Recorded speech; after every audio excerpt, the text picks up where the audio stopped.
Tous ces gens, orfèvres, parfumeurs,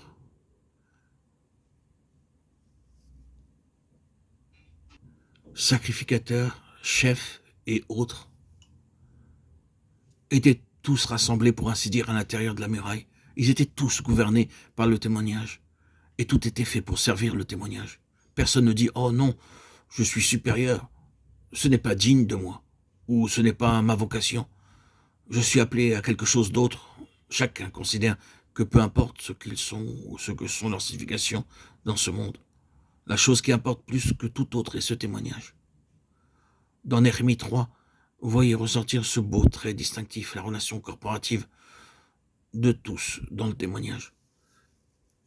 Vous remarquez la petite expression se répétant constamment tout au long du chapitre, à côté de lui, à côté de lui, à côté de lui.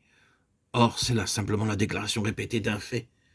Mais il vous est toujours permis d'user de votre imagination lorsque vous lisez la Bible, et ce sera toujours une bonne chose si vous le faites. Nous avons le fait établi pur et simple. Mais j'ose suggérer qu'il y a eu probablement une quantité très importante d'histoire spirituelle derrière ces faits, l'histoire de plus d'une victoire personnelle.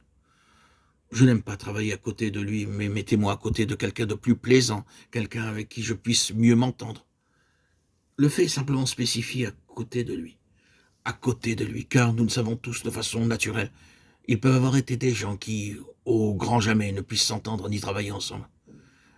Mais ils continuent de travailler dans cette relation corporative, et ceci parle sûrement d'une grande victoire en eux, victoire que la muraille devait représenter lorsqu'elle fut achevée. Car ce fut une grande victoire lorsque cette muraille fut achevée.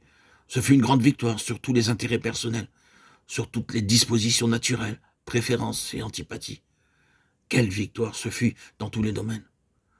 Cette muraille était le témoignage des victoires dans la vie personnelle, des victoires dans les questions de relations, à côté de lui et encore à côté de lui. Et il se peut, si vous permettez à votre imagination quelques libertés, que vous trouviez de réelles contradictions dans les positions, les qualifications et les vocations de ces gens qui étaient l'un à côté de l'autre. On pourrait dire beaucoup de choses concernant les personnes qui étaient côte à côte. Considérées du point de vue du monde, c'était un superbe méli-mélo. Il n'y avait rien qui concordait. Sacrificateurs, orfèvres, parfumeurs et ainsi de suite, nobles et roturiers. Tous travaillaient ensemble, l'un à côté de l'autre. Mais ce n'était pas du tout un méli-mélo, c'était une glorieuse harmonie, à cause de la victoire dans leur propre cœur. Quel grand et merveilleux témoignage.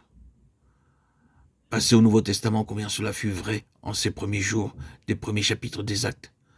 Les intérêts personnels mis de côté, des gens de différentes positions, qualifications, perspectives de vie, constitutions et de différents tempéraments étaient tous rassemblés. Cette bande de 12 hommes, le noyau, n'était-elle pas une preuve merveilleuse et glorieuse d'une puissante victoire au-dedans d'eux?